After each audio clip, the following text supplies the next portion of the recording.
What's up guys, it's Mike from The Art of Guitar, here to show you one of my favorite guitar players. I know I say that every time, but this time, top 3, STEVIE VAUGHAN. I even have a little hair under my lip in honor of the man. Today we're going to be studying a lot of his techniques, and you're going to find that there's a lot of rhythmic learning to do. And what you want to first do is mute your strings, just touch the strings a little bit to give them a muted sound.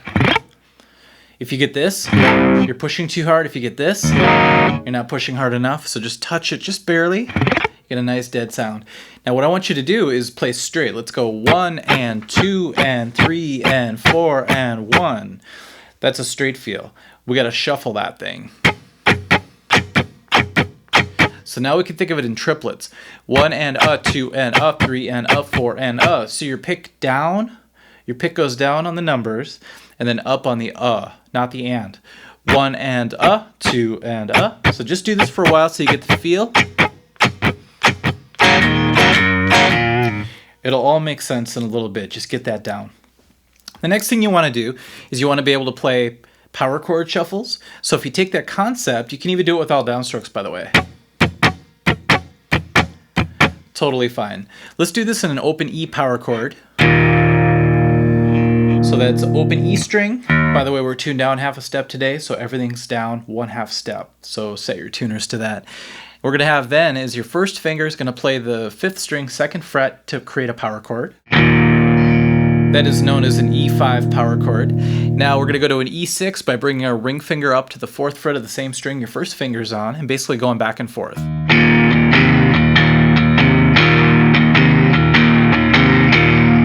Okay, that's a very common thing in blues. Now, for a special bonus, we're going to add our pinky on the 5th fret of the same string. It's called the flat 7 interval. So you get this. You add them all together and you get this.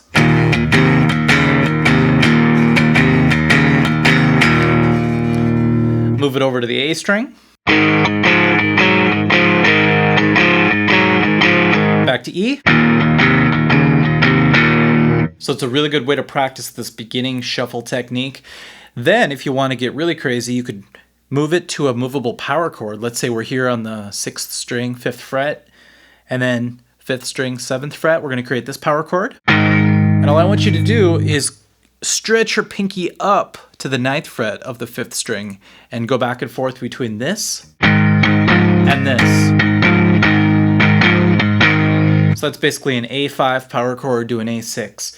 Then if you get really crazy, we keep getting crazier, we move our pinky up another fret and we get the flat 7.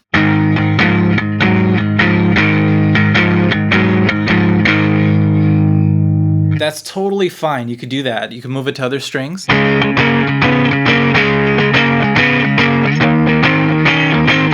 And so on. But what I like to do instead, I do a little substitution. So instead of reaching up to that flat 7, if we're back home to where we started, I want you to actually hit this stretched note here on the 4th string, 5th fret. Check it out, it's the same note. So why reach way up there if you could just bar your first finger flat and essentially add that note to the chord you're already playing? So it's a little bit of a cool secret I figured out after a lot of years. So instead of going like this, now I just go.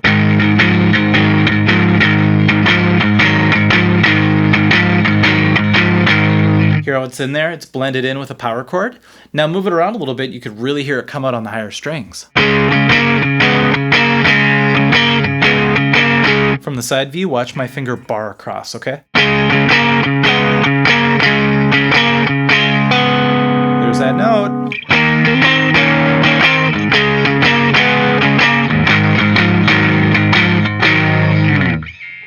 So people ask, do you play 3 strings when you do that? Do you play just the 2 higher ones? Let's say if you're starting from the beginning again. I usually end up playing all 3 of them. So you end up with this. It's kind of an easier way to play a 7th chord. And now you want to add some kind of a movable blues run. And what I like about doing this in a rhythmic sense is it kind of sounds like a bass line. We're going to go like this. We're going to go open E twice. We're going to go to the 3rd fret and the 4th fret to the same string. You're going to hear my strings buzzing a lot. My guitar is not used to being tuned down 1/2 step. So Then we're going to go to the next string, 2nd fret, hit that twice. And then we're going to go to the 4th fret of that same string, and then back to the 2nd fret. So if you played it straight, it would sound like this. It's got kind of a country sound. If you swing it, or you shuffle it, I should say, we get this.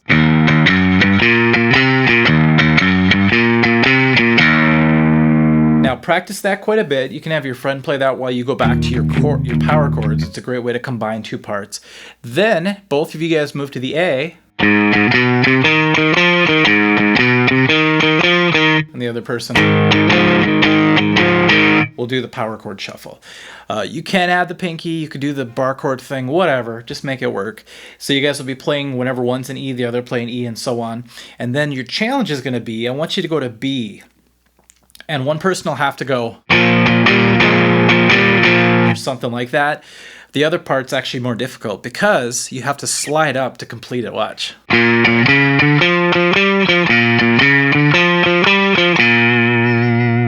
The other ones were on open strings, so it was a little bit easier. This one you actually have to go here, starting on the 5th string, 2nd fret, B, and then you have to slide up. I'm going to let you figure that out, give you a little bit of homework, okay? All right, hopefully you guys all know the open C chord. If not, you have to visit our website, theartofguitar.com. We teach all the basics, we bring it up levels, and we keep going. I keep adding lessons every week. We're going to try to create an entire library from start to finish of lessons for you guys. So hopefully you know your open C chord. We call that the first form on the website. And what we're going to do is we're going to take our pinky and put it on the 3rd string, 3rd fret, creating a C7 chord. So it's a C dominant 7 chord. Now you can take this shape, and if you only play the middle 4 strings, you can move it anywhere you want. So we can move it up a whole step. If we were in standard tuning, that would now be D7. We can move it all the way up. In this case, today we're going to go to the 7th fret with our ring finger and then create this. So it's more of an E7 right there. It is an E7. You might ask, well, can you just play the outside strings if those are E as well? Yes, but only in this case. If you were to move it around, that wouldn't always work. So keep it to the middle 4 today, okay? Now, the way we're going to use this is more of like a blues turnaround. So what I want you guys to do is climb up to it in a special way. So let's go to the 5th string, 5th fret. Then chromatically walk up to the 6th fret. Then to that 7th fret. It's our destination point. And then create the chord. And then hit that. So we're going to have like a type sound when we do this. Now, how do you use that in context? Well, let's pretend we're in A and we're doing a 12-bar blues progression. And if you don't know what that is, once again, website. But let's say we're doing this. We get to the very end.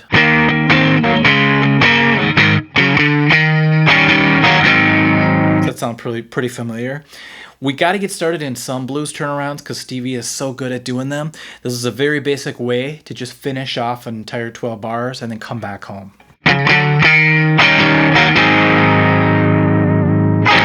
Sometimes when you play the high E string, when you're doing some leads, it can sound a little bit stale, especially if you don't do anything with it. Let's say if you just went... See, that's a little bit flat sounding, just lifeless. Part of it is that I'm not adding any type of modulation to it. By that I mean any type of vibrato, no bends. You can add a slight quarter bend to that one note and really bring it to life. Check this out. And yes, I'm adding vibrato to the other note, but the important note is this one. The 1st string, 5th fret, if you hit it just straight up, just kind of sits there. If you give it a quarter bend, you get sort of that Clapton sound too. So I'm bending it upward because it's the 1st string. If you pulled it down, it would fall off the edge. You don't want that. But if you happen to be on the 3rd string, let's say, then you can pull it down a little bit. We did this, I think, in the AC/DC Angus Young video, but it's a good reminder because sometimes when you're playing pentatonic scales, it's easy to just let notes lay flat as you fly through them. So bring them to life by adding maybe a quarter step bend to them. Double bends, we covered this before too, but the way STEVIE likes to use it's great. He'll just run with it. Let's say he's here at the 8th fret, 1st string, and if he bends it, it sounds fine. But the second you add another string to it, let's say the second string with it, and you combine them and play them together, it just brings a whole new level to it. So I'll play around with it a little bit. You know, you could do it on the first couple strings, like I said.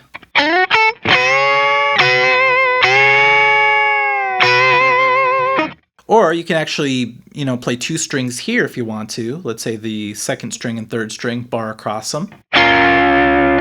Add the other fingers behind them, that's important, and really flatten them out, okay? Because we're going to drag those strings across, pulling downward this time.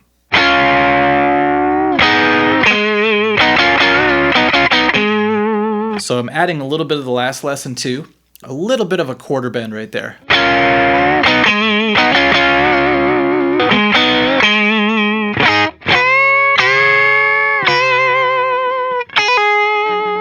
This one I like to call the bleeding bend, not because your fingers feel like they're bleeding when you're done with them, although they sometimes do.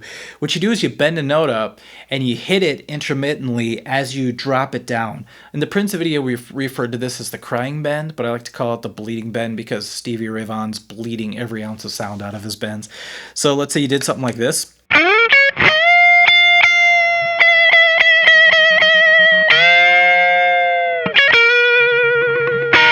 Just so much you can get out of these notes if you really want to. Okay, this is fun. I was just showing my student this today. You know, in the minor pentatonic, sometimes it's fun to take that minor third, bring it up a half step to the major third. A lot of artists do that, of course.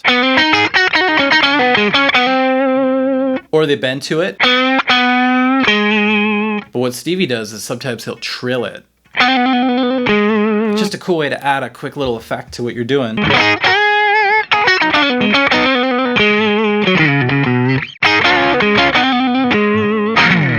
One of the most signature Stevie Ray Vaughan licks that he likes to do is it starts off pretty general. You know, we've got the old mother of all licks. That's the old Chuck Berry thing.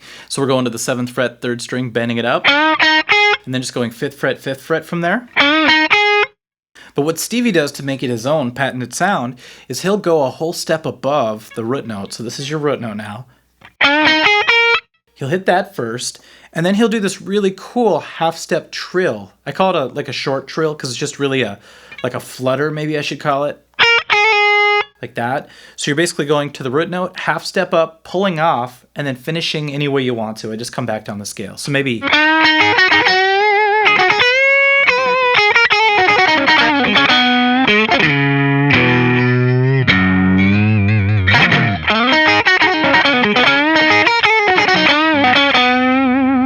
something that you really have to master after you get your shuffle thing happening is the ability to throw in single notes.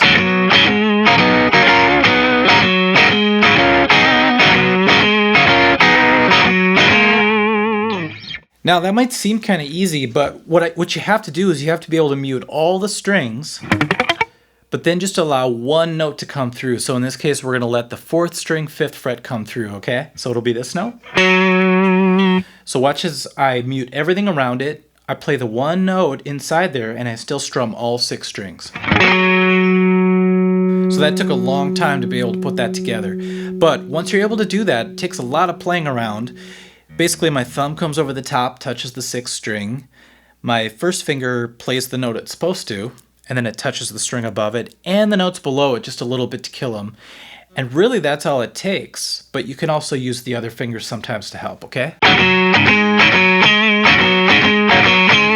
A lot of people ask, well, why would you bother hitting all 6 strings? Because you get that nice big percussive sound. Without it, kind of boring.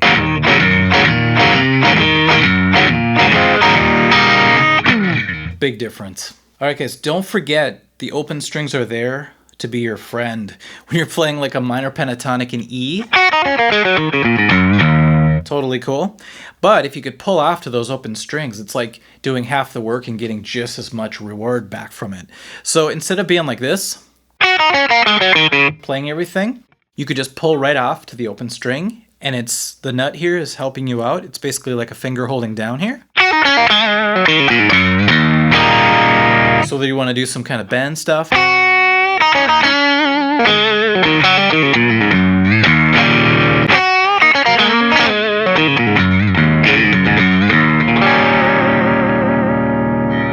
It really gives you a nice rounded sound when you're doing your leads. It gives it that smooth sound that Stevie likes to get. I mean, it's still very gritty.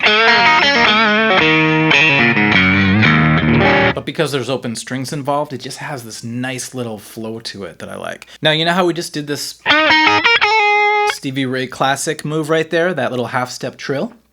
Well, you can use that in different contexts. Let's say we're in A blues.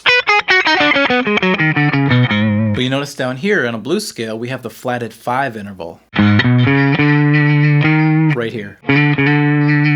Very important. So what you could do with that is as you're coming down, you can do a little trill flutter. So slowly I'm going.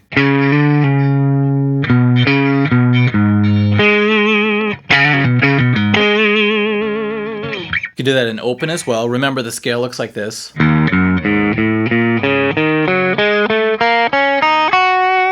So backwards. So if I come back and I just play with that little flat 5 note,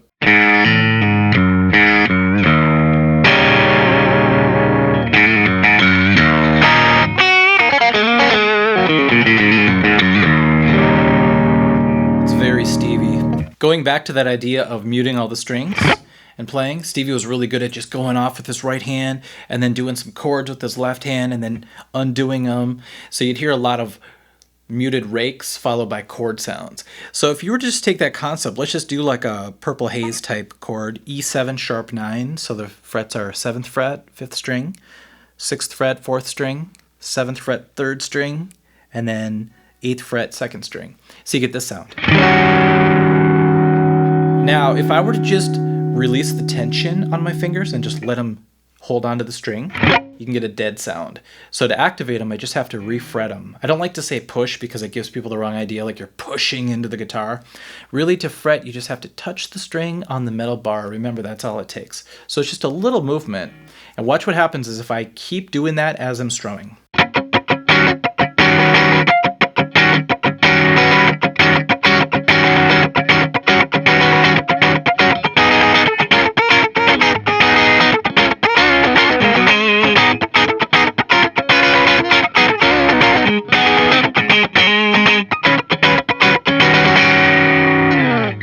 So I threw some other stuff in there, some pentatonic runs, some bends, but you get the idea. It's basically just creating the chord, engaging it, and then disengaging it, but not completely, just enough to let your strings sound like dead rakes.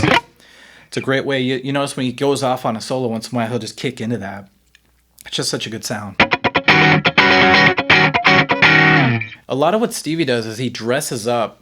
I don't want to say boring old scales, but let's say you take the blues scale again in A and you're here on the 3rd string. It's totally fine.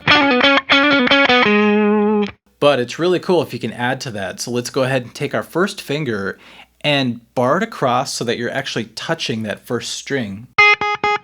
Letting that root note, the A, ring out over the top of everything you do on that 3rd string. It's a little tough because you have to pick the 3rd string, but then use your middle finger as like a plucking device down here to activate the 1st string, because you want to avoid that 2nd string if you're just doing those two. Travis picking. Now take your other fingers and start playing around as you keep hitting that high A note.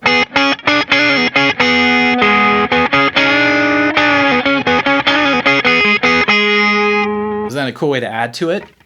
So instead of going like this, you can go.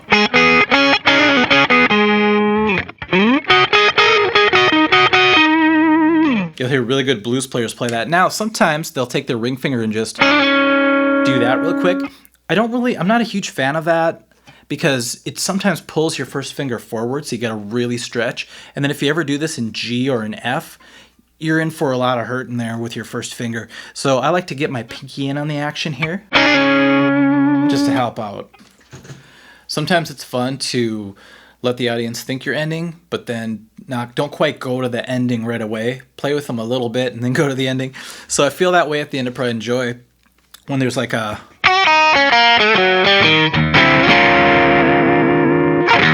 sort of feel.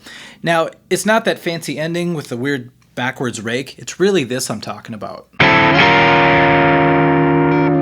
So whether it's a 9 chord in this case, where you're just starting a half step below and then ending up in the resolved area, that's one way to do it. You could also go backwards. You can go a step higher and then resolve it. You'll hear people do that all the time. I think there was a Skinner tune we just played where there's some lick going on.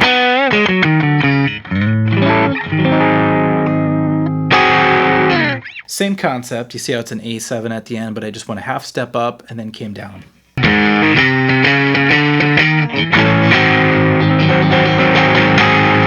Classic move. It sounds great. This could take a long time to develop.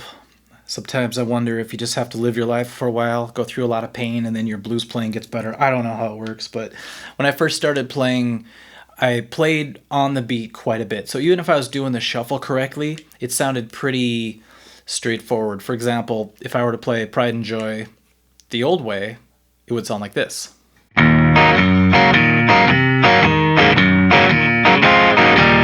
So it still has a shuffle, but it's just sort of sterile, you know? So my friend was like, I don't really feel it when you're playing it. I always wondered what I was doing wrong. And then I realized that Stevie's really good at offsetting it just a little bit to give it a little bit extra feel. This really came to light when I tried to play Life by the Drop and it just wasn't feeling right. So I'll go back to the Pride and Joy example though. This is the way I play it now.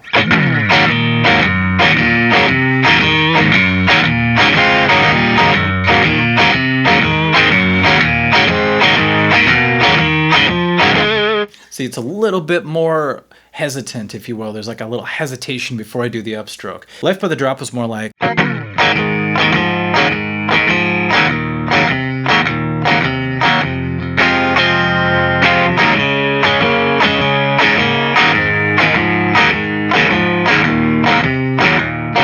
Of course, he's playing an acoustic 12 string, so it sounds different. One thing people sometimes forget, I forget about a lot, is the fact that you could play closer to the bridge for a sharper tone. If you play up here, it could be a little bit soft. You can play back here, suddenly it cuts through in a different way. So when I'm playing some of his tunes, like if I'm going...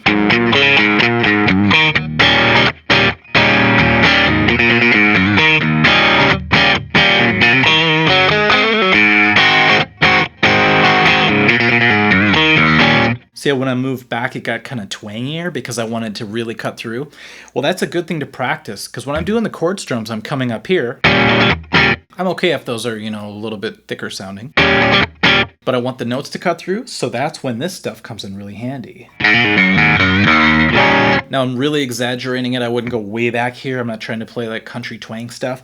But anywhere in this area is usually pretty good for treble sounds. Up here it gets a little more bassy. So play with that a little bit. You could affect your sound quite a bit. All right, we did a bit of a blues turnaround before when we did this one. Now we're going to do one that's a little more lead based.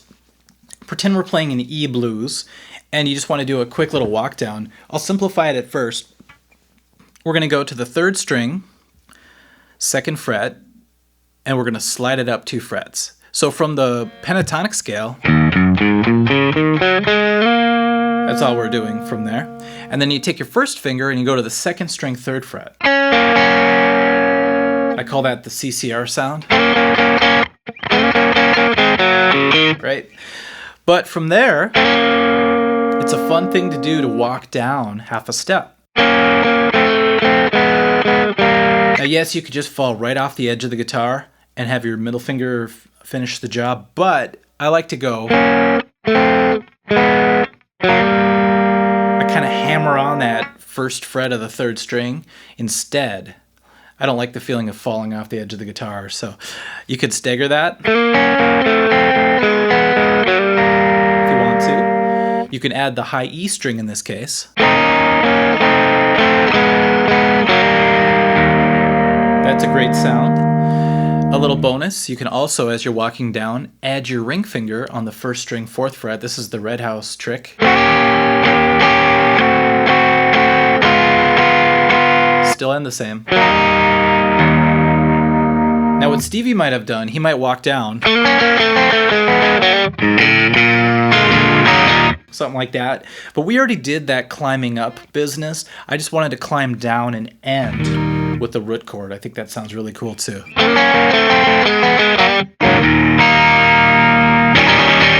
On our website, we're starting to build a library of blues turnarounds. I'm going to start adding those.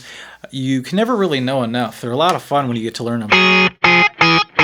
You know, just different ways of playing blues turnarounds. And if you don't really know what a turnaround means, I'm sure you can just hear it. It makes you feel like, okay, here comes something else. So it's a good way to turn it around to come back to the beginning. We're going to stay in this area here, the CCR area, the Creedence Clearwater Revival area. For all you kids that don't know what that meant.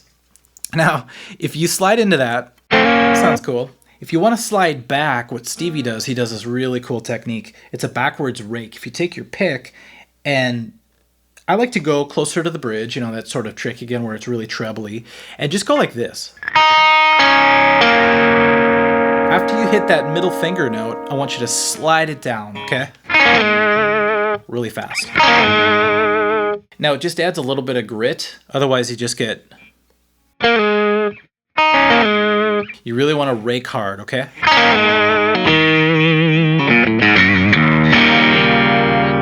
It might not sound like much like that, but if you put it into context, it really comes to life. So you'll see really great guitar players doing backwards rakes all the time. I saw John Mayer doing it, Keith Urban. And I always wonder what exactly are they doing? It looks like sweep picking, but sometimes it's really just a simple 3-note dynamic trick. All right, we might as well stay here, the CCR area. It's really effective and it sounds huge, especially now if we go here and we add the high E string and then we start moving up the neck. You know how we do a lot of pedal tone and E type stuff? Well, let's take this concept, move it up 2 frets. This time, we're going to move it way up. You know, there's other places you could stop, but we're just going to copy what Stevie does. Go up to the 13th fret and the 12th fret. And then the 16th fret and the 15th fret. And if you put that all together,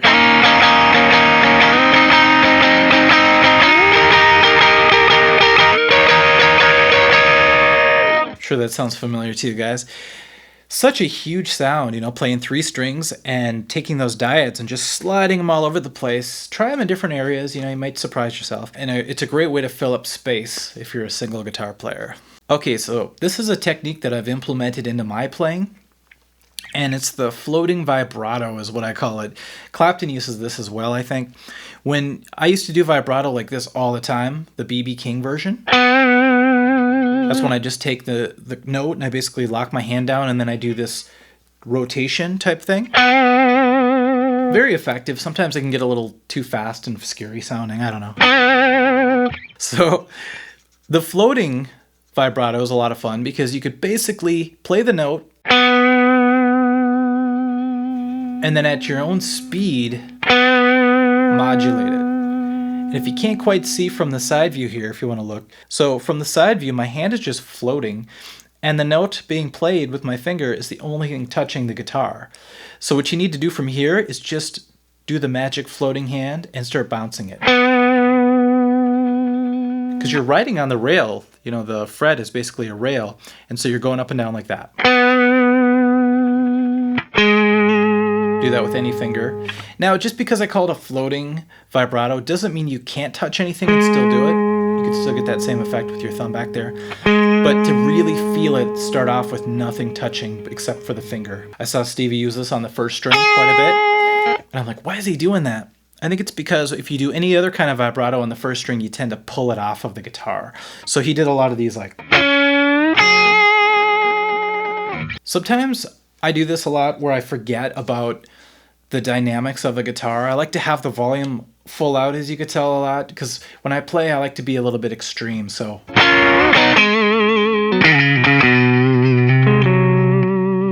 But don't forget, you could turn down the volume and your guitar can have a different tone. A lot of guitars, when you turn the volume down, the tone comes down too. Remember, as a musician, you can control 3 things. You can control what note you play, how long you hold it out, and how hard or soft you hit it. There's more, but those are the big 3.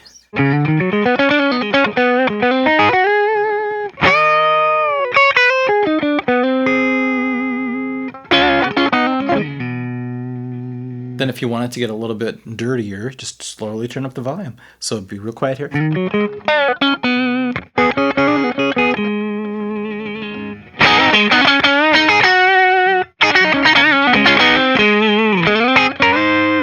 You'll notice I use the Trem Bar quite a bit. Mine's on the bottom. Stevie Ray Vaughan's is on the top for Hendrix, because Hendrix had the reverse guitar. So when he flipped it over, it ended up being up here. Don't be afraid of using your Trem Bar a lot when you play Stevie Ray Vaughan. You know, when you play a chord, it's hard to do any type of vibrato. So if I hit this, you can try to shake it with your hands, but it's not quite as effective as if you just dip down and give it a little bit of a whammy bar treatment. Some of my favorite Stevie motifs. We already went through a couple. One of them is this one. That little trill there. A couple ones that are fun to play would be where he does real quick 3-note sequences. And let's go ahead and play him way up here because he'll do that quite a bit. So if I were to go to the 2nd string 15th fret, bend that up a whole step, and then just go to the 1st string 12th fret, and then the 2nd string 12th fret, put that in a circular pattern and you get this. So you could throw that in right away because it's a triplet feel. A lot of the times when you're doing blues, you can kick right into that and it'll just fit great. If you want to, you can move that 15th fret over to the 1st string and you get that sound. Remember, that little quarter bend comes in huge now. So the very first couple of lessons we learned in this video are coming back now to help us. But if you didn't learn them correctly, they're coming back to haunt us. All right, so let's put them together. Get that one. And that one. Depending on what key you're in, it's easier to do it down here too. A little bit more of a stretch. Sometimes when I'm using my pinky, I know in the back of my head that Stevie wouldn't have done that because he was a huge advocate of the ring finger, which a lot of great players are. There's nothing wrong with it. I just don't like the feel of stretching my hand too far, so sometimes I'll use my pinky instead. All right, guys, I have something to admit. I recorded this video probably 5 times now, and every time I did it, I just didn't feel like it captured a lot of his playing the way I wanted to, so my fingers are pretty black right now. Pretty worn out. Actually, a couple times there was some technical difficulties going on. I had a buzz in the microphone one time. So I think Stevie's up there making me earn this video. So I hope you enjoy it. And if you did, check out theartofguitar.com for all of our lessons. And then also subscribe there and on the YouTube channel if possible. And I'm going to go stick my fingers in some ice right now. So you guys have a good one.